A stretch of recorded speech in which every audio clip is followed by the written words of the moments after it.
Olá, eu sou a Mariana Blansky, sou atriz, psicóloga e comunicadora e este é o podcast Ame Sua Mente na Escola. A gente está aqui para falar sobre saúde mental no contexto do aumento da violência nas escolas do nosso país. É muito importante a gente debater, discutir, investigar esse assunto por conta da proporção que ele vem tomando.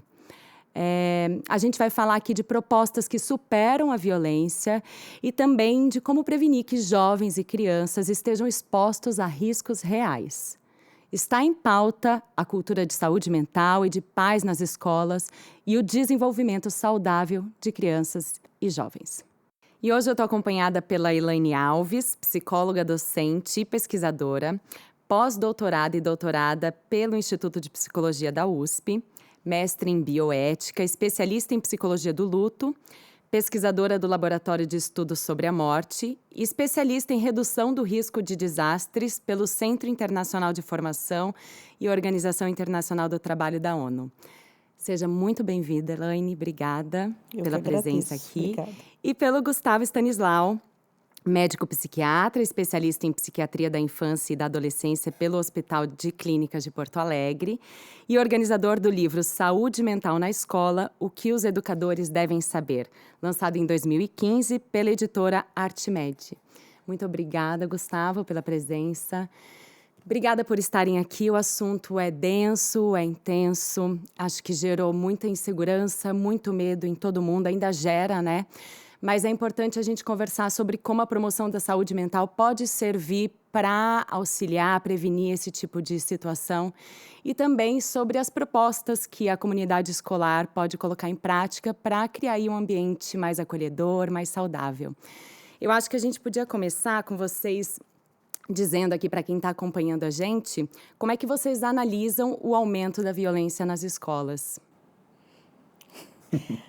Bom, eu tenho colocado muito que a gente faz, é uma construção social. Entendo que é uma construção social. A sociedade constrói uma forma e você precisa estar dentro dessa forma, não pode nem sobrar nem faltar. Sim. E acho que e aí também tem os discursos, e hoje a tecnologia promove muitas coisas. Então, nós tivemos aí, entre 2015 e 2020, um aumento significativo nos suicídios entre escolares, e isso era muito divulgado socialmente.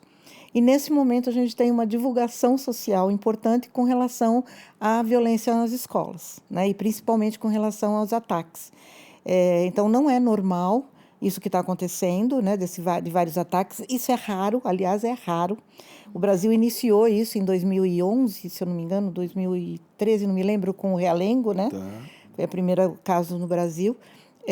Mas veja que de lá para cá, acontece pontualmente. E desde o final do ano nós temos tido um aumento nisso. Então, eu entendo que a sociedade tem muita responsabilidade nisso. Uhum. Uma coisa que eu tenho percebido bastante é uma desconexão também da família com a escola, que eu acho que é um dos fatores cruciais para isso tudo que está acontecendo. Sabe que com muita frequência eu sou solicitado para fazer palestras em escolas sobre algum assunto específico, como TDAH ou coisa do tipo. E hoje em dia, assim, eu sempre faço uma exigência de ter um momento onde a gente fala sobre a necessidade de vinculação da escola com a família de novo, porque eu acho que a gente está tendo que voltar um pouquinho no tempo e reconstruir coisas que estão se perdendo ao longo do tempo. Então, eu acho que esse é um outro fator assim, bem importante para a gente pensar. Espero que as pessoas que estejam assistindo, né, possam ajudar nessa disseminação dessa necessidade assim, de reconexão. Se eu puder Sim. complementar, Claro. acho que o que ele falou é fundamental, que eu acho que tem coisas que as coisas ficaram muito misturadas. Parece que tudo é da escola. Exato. E tudo é da família, e parece que um pode deixar para o outro, né? Então, eu sempre digo, às vezes os pais nos procuram com dificuldades, enfim, eu tenho que fazer lição de casa, Então, assim, você pode ensinar seu filho a se organizar, porque ele faça a lição sozinho, né? Quem faz lição não é pai nem mãe, né? E isso tem uma coisa que a escola vai cobrar. Por outro lado, os pais não querem que os filhos sofram uma humilhação, porque tudo está ligado à questão da humilhação social, né? A vergonha e a humilhação são sentimentos insuportáveis, né? E está gerando essa questão da humilhação. E aí, para os pais, para evitarem isso, às vezes até fazem a lição para os filhos, enfim. E não é uma questão de humilhação, acho que é uma questão de resposta, né? Toda ação toda ação tem uma consequência, tem uma resposta. E é assim que eles aprendem. Eles não precisam ser humilhados, mas sim, eles precisam saber o que acontece se eles não estudam, né, se eles não fazem a lição. E isso é uma questão que tem coisas que estão na escola e tem coisas que estão na família. E acho que é preciso entender o que é da família e o que é da escola. Acho que a família está exigindo muitas coisas da escola, deixando tudo para a escola, até porque os filhos estão ficando em período integral, mas tem a questão da família que ainda consta. E a família é a base. O maior fator de proteção do ser humano é a família. Sim. Ai, que ótimo. A gente está sempre também nessa linha entre a escola autoritária, acolhedora, a família, os pais, né, na educação autoritária, acolhedora, e encontrar esse limite, às vezes, fica um pouco confuso, difícil. E a gente falando aí de violência nas escolas, do papel da escola, da família, também não tem como a gente não falar sobre bullying, né? Que acho que também é um fator que acaba entrando ali, influenciando nesses comportamentos. Eu queria que vocês, assim, diferenciassem bullying, cyberbullying e qual é o impacto, né, que essas atitudes podem ter aí na saúde mental dos jovens. O bullying, ele é um comportamento agressivo, né, repetitivo, que se mantém ao longo do tempo, que faz com que outra pessoa sofra. Ele é intencional, ele não acontece por acaso. Isso eu acho uma coisa importante. Porque volta e meia a gente vê uma situação que acontece de uma forma, como por exemplo, um menino na educação física que joga bola e acaba machucando alguém, e se começa a conectar essa situação com bullying, mas se não existe uma intencionalidade, se isso não está mantido ao longo do tempo, a gente não considera que isso seja bullying, né? O bullying pode acontecer de uma forma física, ele pode acontecer de uma forma relacional, quando a gente exclui uma pessoa do grupo. O bullying pode acontecer através das mídias sociais, né, que seriam o cyberbullying, através de meios tecnológicos, né, de formas verbais também, quando a gente coloca um apelido em alguém, quando a gente xinga alguém, coisas do tipo. Então, assim, acho que é por aí, né? Acho que o bullying, a importância de colocar que o bullying tem o objetivo de causar sofrimento e constrangimento. Né? Então, é violência, mas entre crianças e jovens, né, escolares, é bullying. Mas quando é do adulto para o jovem, né, é violência. Então, por exemplo, se é do professor para o aluno, é violência. Isso é importante, porque parece que assim, o professor faz bullying. Não, é violência. O bullying é violência, mas acho importante mostrar isso. E o objetivo é causar constrangimento e sofrimento, e de forma contínua, com o objetivo de que o outro se sinta envergonhado e humilhado, que são os sentimentos mais difíceis de serem organizados e estruturados, né? Então, acho que é isso. E a questão do cyberbullying, que entra agora, e que eu acho que é um grande problema, é porque uma coisa é o bullying, que acontece numa comunidade fechada, e outra coisa é o cyberbullying, que você coloca na rede social, e uma vez que entrou na internet, isso não apaga, e a dimensão que isso cria, ninguém tem noção. E aí você destrói a vida de um indivíduo. As meninas são muito vítimas, os meninos também, mas as meninas são as maiores vítimas, né, do cyberbullying. Então, ele é preocupante. Ele chega ao suicídio. Né? O bullying leva ao suicídio, à depressão, a transtornos de... Acho que ele fala melhor que eu sobre isso, mas aos transtornos de ansiedade, a depressão e a ideação suicida, a automutilação. E o cyberbullying, a mesma coisa, com uma força maior. O cyberbullying, eu acho que a gente tem um problemão, assim, que é uma terra de ninguém, não existe mediador. Então, assim, a gente vê eventualmente na prática, assim, crianças, adolescentes que você conhece de uma forma, né, respondendo as coisas de uma forma X, e que eventualmente aparece se comportando de uma forma completamente diferente por estar dentro de um grupo, se sentindo fortalecida por aquele grupo para fazer determinadas coisas, assim. Então, eventualmente, a gente se depara com situações como receber prints assim de uma tela de telefone onde você vê um menino, uma menina que você conhece há bastante tempo e que você vê aquela criança assim que você não consegue fazer uma relação entre aquela pessoa que tu conhece e aquela pessoa que está online ali. Então, essa falta de mediação, esse afastamento dos mediadores, assim, é uma coisa muito perigosa, assim. E acho que ainda complementando que tudo isso tem a ver com as regras sociais. Então, de repente, essa criança que você conhece de um jeito, para ser aceita no grupo que para ela é importante, ela se transforma. De repente, ela nem é daquele jeito, mas naquele grupo. E isso causa sofrimento também. Né? Então, nós temos casos de agressores, de pessoas que fazem o bullying, que fazem por conta da regra social do grupo que ele pertence. Ele também sofre por fazer, né, por ser violento. Além de ser a defesa dele, agredir o outro para não ser agredido, mas também é para fazer parte do grupo. Porque nós todos Sim. seguimos as regras sociais. A né? gente tem essa necessidade, né, de se sentir pertencente. A pertença, é fundamental a questão da pertença. Pois é, essa é uma questão, né? Até crianças muito populares, elas podem ter esse sofrimento por ter que se manter popular o tempo inteiro. Então, às vezes, esse é um dos tipos de ferramenta que ela utiliza para se manter em vista das pessoas e tal. E a gente sabe que a agressividade, hoje em dia, ela é vista como poder, né? Tipo, não só hoje em dia, sempre foi vista como um poder. Vou pegar o gancho aqui. Para a gente fazer uma relação de redes sociais com a violência, com o aumento da violência. Acho que a gente já até começou a falar um pouco aí essa sensação de ter que pertencer, as curtidas e tudo que vai gerando aí nos jovens e nas crianças, né? Acho que é forte. Eu me lembro de uma situação em que uma menina, você falou do superpoder, né? Então, muito bonita, a menina do momento, e que num determinado momento ela mudou, o corpo mudou, enfim. Aí veio a questão, ela começou, primeiro ela era super, tem que se manter super. Depois ficou a questão, e o termo que usavam para ela é barangô. Ah, mentira. É baranga, né? Isso. Barangô. E ela trazia isso, agora eu sou baranga, agora eu baranguei, e aí vinha o desejo, a ideação suicida, né? Porque você precisa sustentar a sua figura. E a gente não sustenta nada, né? Hoje você é uma coisa, amanhã você é outra. E ninguém sustenta. Então, acho que, de novo, né, é a cobrança social. Se você é popular, você tem que ser popular sempre. Ser popular não é uma coisa que traz felicidade.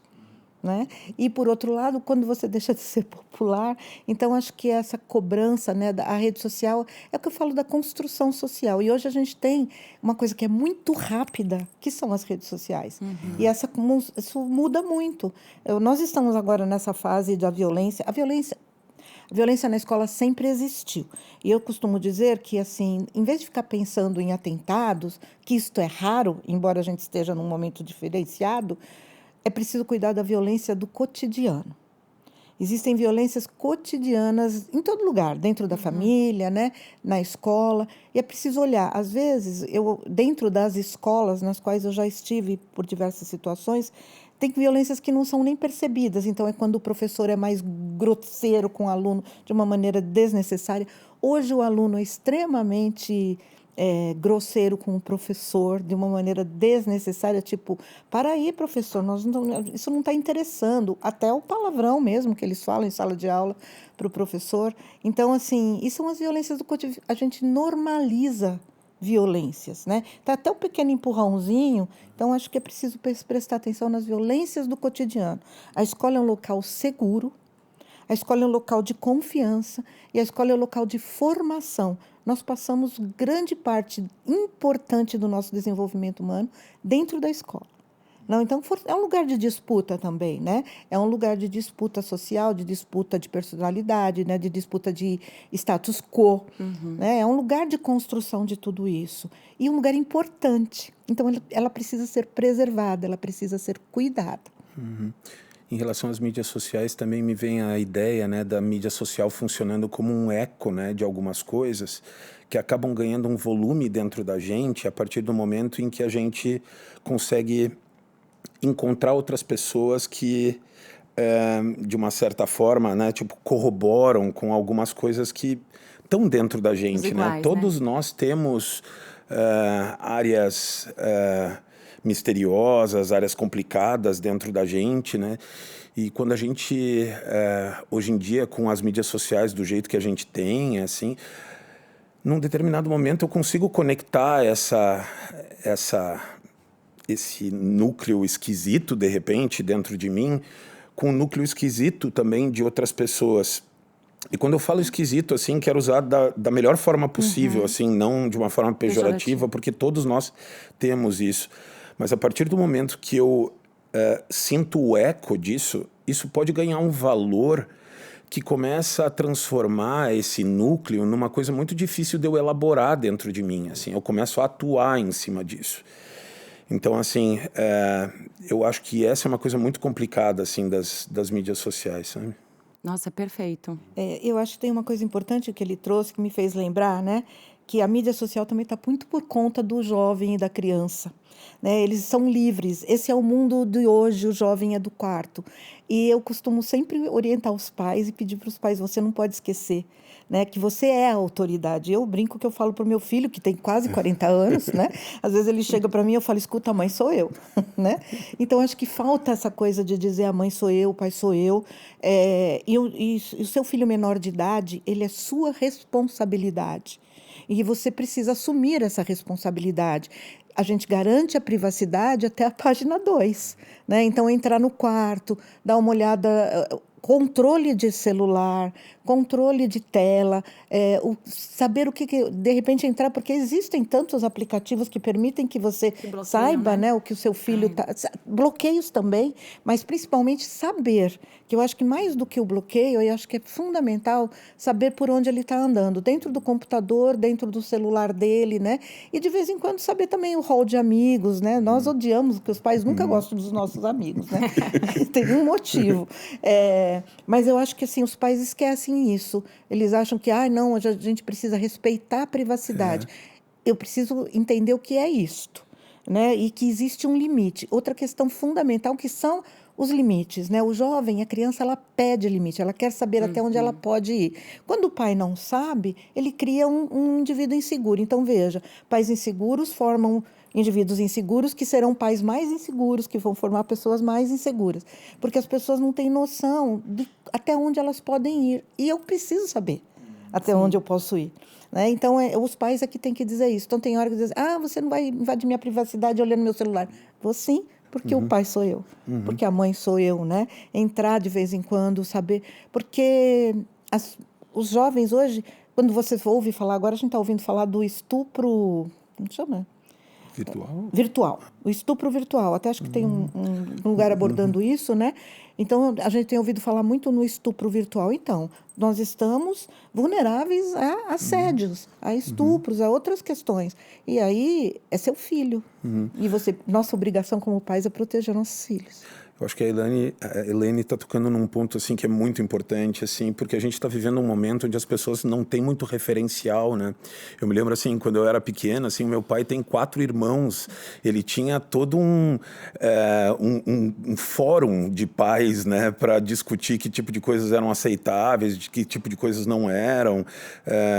Assim, meu pai fazia alguns tipos de comportamento que só de olhar de longe eu já sabia o que ele queria, e isso era uma coisa que possivelmente o mesmo movimento do meu pai faria os meus primos também funcionarem da mesma forma. Então, assim, existiam referenciais que eram mais robustos, mais claros e tal.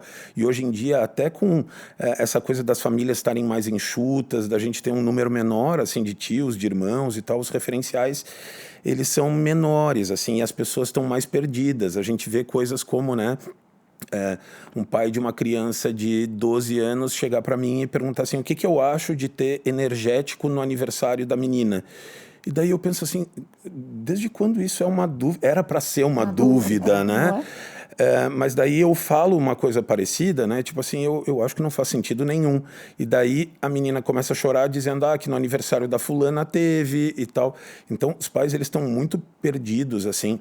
Então, esse tipo de fala da Elaine, bem taxativa, né, falando sobre a importância da gente intervir mesmo, e é muito importante, as pessoas estão precisando disso. E eu queria entrar num outro tópico que é fundamental, é que eu acho que algumas escolas têm tentado fazer alguns movimentos, trazendo pais para conversar, e eu acho que um dos grandes ganhos nesse tipo de atividade seria criar algum tipo de consenso entre os pais, o que é razoável, o que não é. Quando os pais aparecem, assim, isso é tão legal, porque tu vê eles se fortalecendo, e se os pais conseguem sair com algum tipo de consenso, fica muito mais fácil de organizar as coisas em casa, assim, né? Se eu não sei qual é o consenso, qualquer teste que o adolescente faça e tal se transforma numa coisa muito difícil de gerenciar. Então, assim, eu acho que um dos grandes desafios hoje em dia, de novo, é que os pais venham mais para perto da escola para a gente aprender junto, criar consensos e tal. Esse é o momento, assim. Acho que até a gente vai se complementando, né? Mas aí me fez lembrar da importância do sofrimento, né? O sofrimento ele faz parte. Meu filho não vai sofrer, não quero Da que ele sofra. frustração, né? Acabou, né? Porque vai sofrer. Basta pôr o dedo na tomada e levar um choque, né? Basta a mãe virar as costas. Então, acho que assim, a questão da importância da primeira infância, né? Onde formações são fundamentais, né? Na primeira infância, e a gente já vê ali no berçário, né? Eu trabalhei muito tempo com berçário e eu lembro assim, sempre tem a criança mordedora e tem aquela que é mais mordida, né? Então, quando as crianças são mordidas, os pais vêm para cima da escola. A mãe do mordedor quer se esconder. Quando, de repente, o mordedor é mordido, aí eu já estou usando estigmas, tá? Mas para poder me expressar. Aí a mãe desse menino, como assim ele foi mordido? Bom, mas ele foi mordido, ele mordeu a vida toda, agora ele está sendo mordido, né? Então, acho que assim, até entender que deixa as crianças se entenderem, né? Morder é a defesa mais primária que existe, né? Que é abrir e fechar a boca. Para você chutar, você precisa ter equilíbrio, você precisa ter muita motricidade, né? E assim, e como os pais não aguentam que os seus filhos levem uma mordida, por exemplo, né? De que outros o agridam. A questão do não poder falar, não, isso que você trouxe, né? Então, assim, se teve na festa do outro, na da minha filha também tem. Se o amigo tem um celular, o meu filho também tem que ter. Então, assim, o quanto ele vai aproveitar todas essas ferramentas? Ele precisa realmente ter? Ele está na idade? Então, acho que os pais estão muito inseguros nessa questão. O primo tem uma coisa, então ele também tem que ter. Eu acho que essa é uma questão do limite. Até onde você pode ter isso? E por que você não pode? Eu falo que antes existia um jogo de sedução, né? E isso tudo interfere na sociedade, nos relacionamentos afetivos. Então, por exemplo, você tinha que tirar notas boas para o seu pai ficar feliz, era o jogo de sedução com a sua família, né? E, de repente, se você passasse de ano, você ganhava aquilo que você queria, você esperava um ano inteiro. Hoje, a criança tem que esperar no máximo até sábado. Não tem nenhuma sedução, não tem nenhum jogo de conquista. E os relacionamentos estão assim, do mesmo jeito, né? Não tem um jogo de sedução. Então, ao mesmo tempo, aquilo que foi tão dificilmente conquistado, você cuidava. Hoje é conquistado com tanta facilidade, até porque se quebra, o pai compra outro. Então, a gente precisa pensar, porque isso interfere nos relacionamentos. E a gente vê isso na escola. Então, assim, você é minha melhor amiga hoje, mas amanhã você não é. Amanhã eu tenho outra, e depois eu tenho outra. E assim, até a questão da conservar, isso tudo tem a ver com comunicação, que é outra coisa que é importante, né? A comunicação, ela está cada vez mais difícil ou dificultada entre as famílias, né? Então, os pais e os filhos conversam muito pouco. E conversar, gente, eu acho que tem uma dificuldade de expressar amor e preocupação. Então, assim, primeiro, eu vejo pais que não conseguem dizer eu te amo para o filho, né? Mas conseguem falar uma série de outras coisas. De dizer o quanto esse filho é importante, para saber, tem criança que não gosta. O que você fez na escola? A criança não gosta. Mas, ó, quem você encontrou hoje, né? Hoje o fulano foi para a escola. Procura saber o nome dos amiguinhos que estão lá para perguntar, né? Estou falando já desde o início, né? Conhecer os amigos dos filhos é fundamental, saber por onde eles vão. E tudo isso tem a ver com diálogo. E assim como o diálogo está frágil em casa, ele está frágil entre as amizades também. Eu sou professora universitária. Há 10 anos atrás, eu via os alunos chegando, 15, 10, chegando e sentando e conversando e tal. Ultimamente, eles chegam com fone de ouvido, cabeça baixa, abaixa a cabeça e fica ali no celular, no fone de ouvido. E quando são grandes amigos, isso me chama muita atenção. Então, dois amigos, o que eles fazem para ficar junto? Põe um fone em cada um e fica assistindo um filminho ali. Não conversam, não tem diálogo. E também não tem diálogo entre professor e aluno. E aluno e professor. Então, eu acho que tudo isso vai para falência social. Sim. Tem uma outra questão que eu acho que é interessante, que é importante, que a gente já abordou aqui, é essa questão da mercantilização das escolas, né? Essa coisa assim de pais e escolas, da escola se transformando numa empresa, né? Um produto, né? que eu tô... E daí, assim, tipo... o cliente sempre tem razão, né? E daí me vem à cabeça a ideia dos grupos de WhatsApp de pais, né? Que fortalece essa ideia, assim, né? Os clientes todos juntos achando as dificuldades, né? Tipo, da escola. E isso funcionando muito mais como uma forma de desconectar do que de conectar. Eu fico me perguntando, né? Qual é a validade dos grupos de WhatsApp. Eu acho que isso é uma coisa a ser muito discutida, assim, de grupos de WhatsApp de pais. Há muita violência no grupo de pais. Por exemplo, quantas vezes você vê os pais, né, se gabando mesmo de quantos professores eles já conseguiram demitir na escola, né? Porque outros colaboradores, né, a secretária, assim, porque não os agrada, porque dá limite para eles, né? E aí, assim, bom, mas e a vida desse professor, quem ele sustenta com o salário dele? Ele de fato é ruim? Ou é só porque você é o exercício de poder? O grupo de WhatsApp é um exercício de poder e é um ato de violência. E dentro desse grupo de pais também tem a exclusão. Porque o filho de fulano, porque o filho de... E a exclusão, que eu acho que é outra coisa que eu acho importante falar, que é da exclusão, né? A exclusão ela vem de várias maneiras, mas eu vou te dar um exemplo. O pai de alguém se mata, alguém na família se mata. Os pais não querem mais que os filhos deles andem com aquela pessoa cujo pai, mãe, irmão, tio se matou, porque ele é um risco. E aí você joga um estigma para aquela criança. Tem uma discriminação, um estigma, um preconceito. E aí veja o que nós vamos criar naquilo. Né? Enlutados, eu tenho uma professora que perdeu o filho, e era uma professora numa escola infantil, e na escola não podia ter uma professora enlutada pela perda do filho, porque isso chocava muito as mães. Ela foi demitida. Então, além de ela ter perdido o único filho dela depois de um processo extremamente doloroso, ela não podia ficar triste, não tem como, ela dizia isso, né? Os pais chegam com seus filhos na escola, eu lembro de tudo. E aí os pais começam a reclamar que essa professora perdeu o filho, e aí eles ficam lembrando o tempo todo que bom que eles lembram que eles podem perder, Sim. né? E essa professora foi demitida. Então, o grupo de pais, ele é violento e ele consegue atos violentos, que é demissão de professores, demissão de colaboradores, exclusão de determinados alunos. E uma coisa que eu acho completamente absurda é que, a partir do momento que eu sou um pai e busco uma escola, e busco professores que estão associados com essa escola, uma das coisas mais potentes que um educador pode ter é servir de modelo para os meus filhos. A partir do momento que eu sou um pai que descredito este modelo, quem se prejudica, em primeiro lugar, é o meu filho, né? A partir do momento que eu mando meu filho para a escola e passei boa parte do tempo dizendo ou validando o quanto o professor é incompetente, ou questionando fatores assim associados à escola e tal, o quanto isso acaba gerando uma bagunça na cabeça da criança, né? O quanto isso não faz sentido nenhum, é um tiro no pé. Acho que você me faz lembrar também da questão do preconceito. Quando a criança nasce, ela entra numa família, numa sociedade que já tem preconceitos constituídos. Não existe isso, todos nós temos preconceitos. Então, aquela família já tem o seu preconceito, ela aprende ali. O preconceito é um conceito que não sobre o qual você não pensa, né? Não reflete, é sem reflexão. Então, você leva isso para lá e a cada ambiente que ela chega, ela encontra novos preconceitos. Então, ela aprende rapidamente a ser preconceituosa e a criar os preconceitos dela, que é o que a gente está vendo na violência da escola.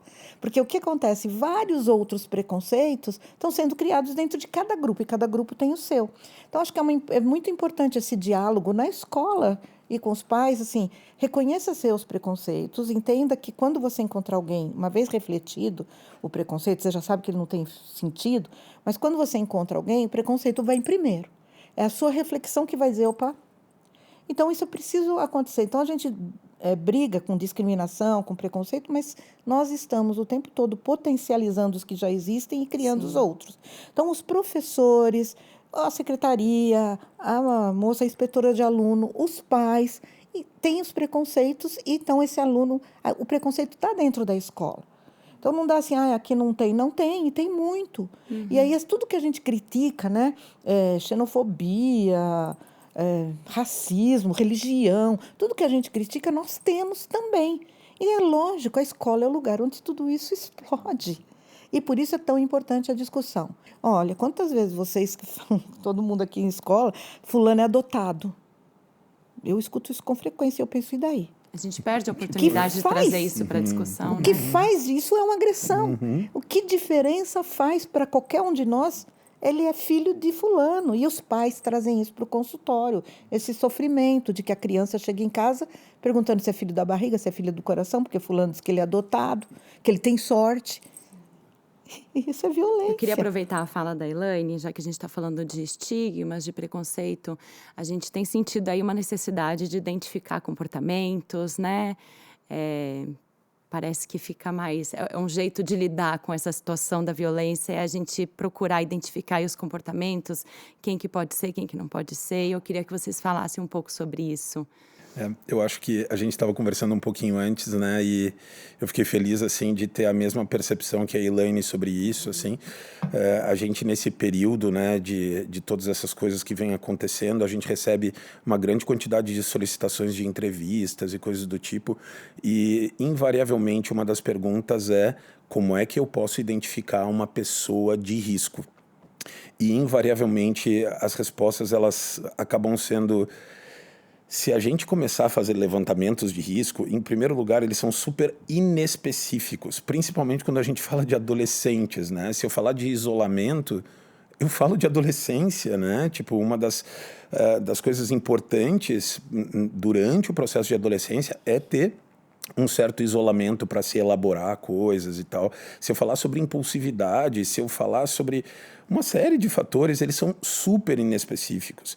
Então, assim, eu entendo o sensacionalismo em torno disso, mas ele só gera um halo de mais desinformação e angústia e mais agressividade, né? Porque a gente começa a fazer identificações diagnósticos, né? Volta e meia, a gente vê coisas como uma pessoa falando sobre psicopatia e enviando um questionáriozinho de 10, 15 perguntas para um monte de estudantes e, vamos ver assim, né? Se vocês são psicopatas ou não. Qual é a validade desse tipo de coisa, né? O que isso causa para a comunidade, né? Eu acho que toda essa sensação de grave, né? Essa é uma pergunta que eu não respondo. Eu falo que não vou responder, né? Porque isso eu seria inconsequente, né?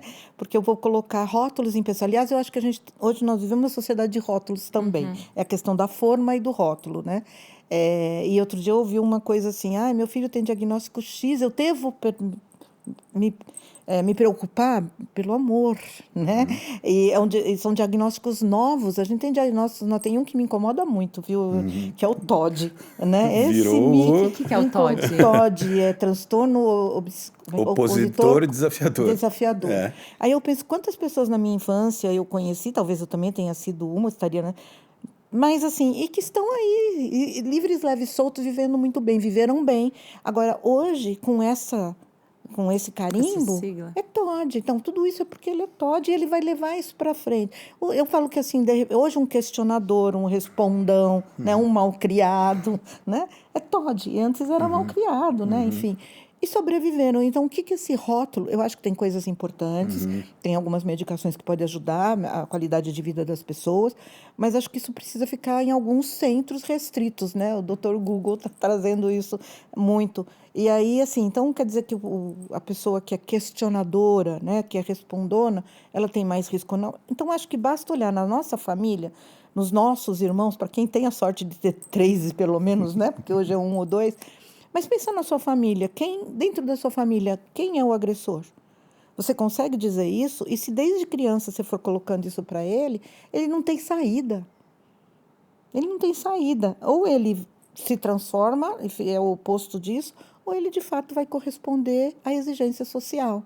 E aí isso é um perigo. Então, nas escolas onde tem agressão, onde teve principalmente os grandes ataques, as pessoas mais próximas deste agressor, atirador, seja lá o que for, são discriminadas.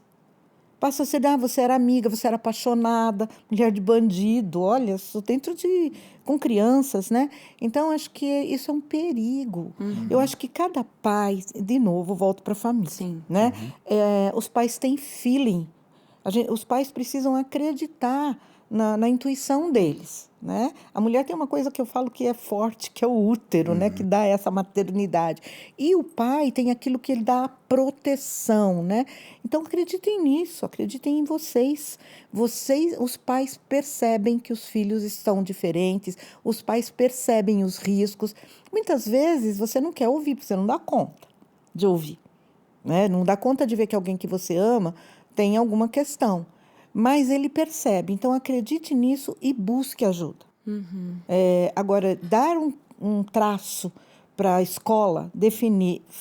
Imagina, a escola já está tão dividida entre pobres, ricos, mais ou menos, né? Gordos, magros, altos, baixos, azul, verde, amarelo. Né? A escola já está muito dividida. Eu acho que uma coisa que tem sido complicado assim há muito tempo é que a gente vive numa cultura aqui no nosso país, não só no nosso país, assim, isso é bem difundido, mas que a culpa é sempre da mãe. Tu já ouviu falar disso, sim, assim, muito. né? E eu sinto bastante essa culpa. Tem um livro, né, Real. que chama A Culpa é da Mãe. Eu me lembro assim quando a gente falava de autismo há muito tempo atrás e que existiam hipóteses assim como as mães geladeira, né, que eram as mães que não davam carinho para os seus filhos e por isso eles apresentavam, né, sintomas de autismo e tal. E isso vem até hoje.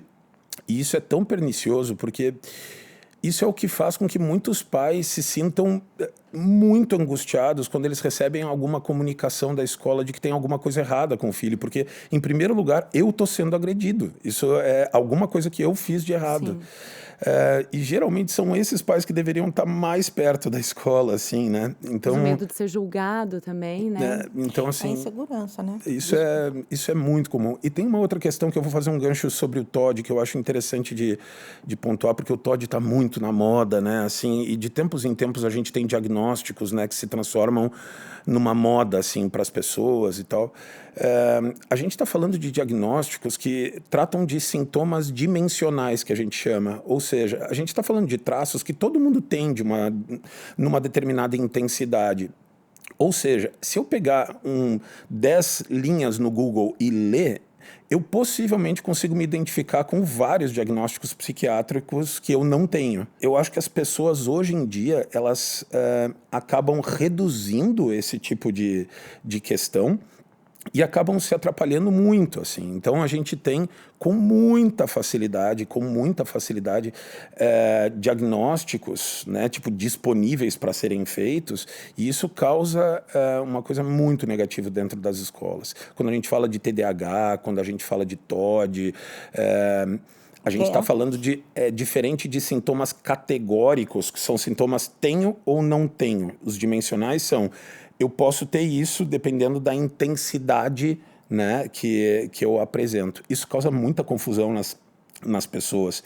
E a criança, o adolescente, tem alguns momentos ao longo do desenvolvimento que vão apresentar coisas parecidas com o TOD. Por exemplo, a gente tem ali por volta dos 3 anos, o que muitas vezes a gente chama assim dos anos terríveis, assim, onde a criança ela aprende a dizer não, né, e ela fica mais opositora, mais desafiadora. E eu acredito que muitas pessoas devam se angustiar acreditando que seus filhos tenham um TOD nessa faixa etária, sabe? Acho que isso vai para ali. E são as violências que acontecem dentro de casa. Sim. Então, assim, a gente recebe o autodiagnóstico, né? E o hétero, quando é o próprio pai que diagnostica o filho através do que ele lê por aí. Então, assim, meu filho tem TEA, meu filho tem TEA, meu filho tem TOD, depressão é outra história, né? E ansiedade. Então, não precisa mais de profissional, né? Somos capazes de nos autodiagnosticar. Isso é extremamente arriscado. Leva a discriminações e tem consequências, né? Eu acho que são consequências que a gente precisa olhar. Algumas coisas, por exemplo, traumas importantes, como abuso, passar por um evento extremo, né, como um atentado numa escola ou outras, violência doméstica, isso com certeza tem um risco alto para alcoolismo, drogas, obesidade mórbida, violência, né, entre outras, depressão. É um risco alto, só que a maioria das pessoas é resiliente, né? O que a gente precisa cuidar não é do sintoma, Nós precisamos cuidar da causa. E sim, a causa é pessoal, é individual, mas também é muito social, porque a nossa individualidade está muito composta pelo contorno social. Né? Nós precisamos ter o carro que todo mundo tem, o sapato que todo mundo tem, né? O cabelo que todo mundo tem. Gente, não dá. Isso gera sofrimento. E o adolescente, ele tem um sofrimento real, a criança e o adolescente, que o adulto não reconhece. Que é assim, imagina, isso é bobagem, eu já passei por isso vai passar. Só que enquanto ele está vivendo aquilo é muito forte. E hoje eles encontraram saídas. Antigamente você tinha saídas que eram saídas de comunicação. Conversar com o melhor amigo, fazer aquelas rodas de vamos falar das nossas dores, lembram disso? Fazer aquela roda de jovem, porque minha mãe é isso, meu pai é aquilo, enfim. A roda das dores, os diários, né? Hoje a saída deles é a automutilação, é uma das saídas. Eu sempre digo que a dor ela tem que vazar pelos olhos ou pela boca, falar. Ela não pode vazar pelo sangue. Até porque, quando passa, né, eles precisam sentir novamente outra dor, porque a dor é o que está oprimindo. E, gente, a adolescência ela é marcada pelo sofrimento, porque a gente não se encontra em lugar nenhum, né, o adolescente. Então, ela é marcada pelo sofrimento. Isso precisa de escuta, precisa de validação, de valorização e de autorização. Sim.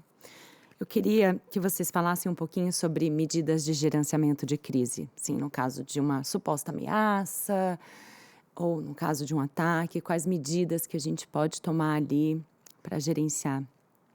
Tudo que a gente falou aqui são medidas de gerenciamento sim. de crise. Então, acho que é importante que se coloque com essa construção. Mas os ambientes escolares, eles precisam, sim, pensar em prevenção. Né? O ataque, por exemplo, que eu falo que é raro, mas a gente está num momento, então agora todo mundo está preocupado com isso. E me preocupa o fato de que, então agora ninguém vai entrar, mas também ninguém vai sair. Né? Então, se tiver um incêndio, um desabamento, um alagamento, como é que essas pessoas saem da escola se todas as saídas estão, né, muito controladas e dificultadas? Então, assim, eu acho que primeiro tem uma análise de risco. Qual é o lugar da escola? Porque o local em que a escola está já tem um risco que é do local. Qual é a comunidade que ela está, né? Se ela é mais propensa a isso. Fui procurada uma vez por um grupo religioso que dizia, nós temos, dentro do nosso bairro, que é um bairro onde tem muitas pessoas com a mesma religião, a gente corre risco de atentado X. Então, acho que é importante saber que escola é, se ela tem uma cultura religiosa ou não, qual é a comunidade que ela está, para saber quais são os riscos da comunidade e os riscos da própria escola. Então, você tem um risco que é de fora e você tem um risco que é de dentro. Então, tem desabamento, tem alagamento, risco de incêndio. Então, é preciso identificar. Tem escola que não vai ter risco de alagamento. Ou de incêndio todas têm. Explosões, né? Porque pode... explosão é uma coisa, jogar uma bomba, e a gente está falando de atentado. E também de atentados. E aí pensar num plano de contingência, né? num gerenciamento de crise para essas situações. Isso é prevenção. Tem a questão da prevenção social que a gente está falando até agora, dos comportamentos e dos relacionamentos, mas tem a prevenção do fato em si. E aí é importante que todos os profissionais da escola conheçam os riscos, que os alunos conheçam também. Isso é um trabalho legal de fazer com o aluno, que eles saiam pela escola. Imagina, a escola não quer de jeito nenhum que o cliente descubra quais são os pontos vulneráveis dela. Né? Mas é muito legal fazer. E aí eles voltam com uma lista, né? Desde torneira vazando, é bom para a escola descobrir, inclusive, né? Fio desencapado. Corrimão que não está legal. Gente, nós brasileiros não sabemos usar escada. Não sabemos usar a escada. Se tiver que correr, fugir pela escada, ela está... Então, assim, pela direita, sobe pela direita, desce pela esquerda, né? E aí os treinamentos. O treinamento tem que ser pelo menos mensal. Não é assim um treinamento por ano. Porque o treinamento, assim, quando, sei lá, explode. No que explodiu, você fica em choque. Mas se você está treinado, imediatamente vem. O seu cérebro é colocado em ação. Então, toda a escola precisa se olhar como um lugar que tem risco. E aí pensar nos planos de contingência. Isso é uma coisa, e eu preciso continuar, porque assim, de dizer que não para aí. E se? Né? E se tiver um alagamento, se tiver uma morte, várias mortes, enfim. Ou não, mas teve um grande trauma, a escola precisa ter um plano de contingência para uma ação que a gente chama de ação de resposta. O desastre tem 5 fases, que é a fase da prevenção, da mitigação e da preparação, que são as fases de prevenção, que é onde você faz esse estudo de risco, pensa nas possibilidades, e a preparação prepara essa comunidade para o enfrentamento. Isso diminui o dano. O risco, às vezes, não pode ser erradicado, mas você pode diminuir o risco e o dano. E a fase de resposta, que é a fase logo após o evento. A escola precisa ter um plano para isso e uma verba para isso. Vai aparecer voluntário? Com certeza vai. Mas esses voluntários têm muita boa vontade. Gente, o voluntário está lá porque quer fazer o melhor. Mas se ele não está preparado, ele não vai fazer bem. E as pessoas que estão preparadas, elas investem dinheiro nesse preparo, elas têm um custo. E é justo que elas sejam contratadas, até pela garantia de que será feito um bom trabalho. Então, profissionais, imediatamente você precisa de profissionais especializados em emergência e desastre. Um porta-voz para falar com a mídia, porque eu já vi escola colocando repórteres para dentro da escola, e aí, claro, vai para dentro, aí filma banheiro, filma sala de aula e vai dizer tudo que está errado. Filma aluno logo após os eventos. Expondo mais ainda, né? Logo após os eventos, se você assistir logo após, você vai ver o aluno ali. Só na terceira reportagem é que ele vai estar descaracterizado, com voz. Nas primeiras, é ele ali. Então, o porta-voz para falar com a mídia é importante, sim, mas precisa de um porta-voz, alguém que saiba fazer isso. Você precisa de um gerenciamento, um gestor de crise, porque ele já sabe tudo o que precisa olhar. E, a partir daí, você precisa ter os grupos. Então, assim, precisa de psicólogos especializados em luto, emergência e desastres, e depois os outros que trabalham com preconceito, né, com outras coisas. Precisa de assistente social, né? Quem que você vai precisar? E os outros grupos de terapias integrativas que você provavelmente vai precisar. E, fundamental, um pool de substitutos, de diretores substitutos e de professores substitutos, porque quando você reabrir a escola, com certeza o diretora não vai conseguir dirigir nada, né? A vice-diretora, eles precisam de pelo menos 1, 2 semanas que tenham gestores substitutos. E os professores, quando a escola reabre, alguns não voltam. Outros voltam, mas vão adoecendo ao longo do caminho, e aí vai ter menos professores. Então, é importante que tenha um pool de professores para fazer essas substituições, porque aí a escola acaba exigindo que os professores que estão lá, chocados, traumatizados e em sofrimento, façam as substituições. E, às vezes, a substituição de quem morreu. E um outro cuidado importante, que é quando vem um professor substituto para aquele que morreu. E aí não é só, né, em qualquer situação, quando morre um professor e vem um professor substituto. Ele precisa ser cuidado, porque ele não é bem recebido. Ele é o cara que está sentando na mesa do outro professor. Eu não queria você aqui, eu queria o professor X. Ele mexe no armário. Mas está mexendo no armário do professor. Então, assim, ele é muito maltratado, tanto por alunos como pelos colegas, até que ele seja aceito. Então, ele precisa ser cuidado. Ai, muito bom. A gente vai ter que finalizar. Eu ficaria aqui horas. Acho que a gente pode fazer episódio 2, 3 desse. Obrigada, gente. Eu queria saber se vocês têm alguma consideração final, alguma orientação, algo que vocês sintam que ainda ficou aí. Eu tenho uma. Eu acho que a gente falou bastante da família, mas acho que é importante ficar claro que isso não é uma acusação à família. Né? Eu acho que a gente tem um século XXI diferente. Nós temos uma pandemia, que é o maior desastre depois da Segunda Guerra Mundial. E isso muda uma era. Né? A Segunda Guerra Mundial mudou o século XX e a pandemia muda o século XXI. Então, nós ainda estamos sob esses impactos e a família vai mudando também. Mas acho que com esse tempo, acho que a família foi perdendo um pouco dessa segurança, eu acho. Então, não é uma culpabilização da família, mas um convite à família para que ela se volte e faça as cobranças ideais para a escola.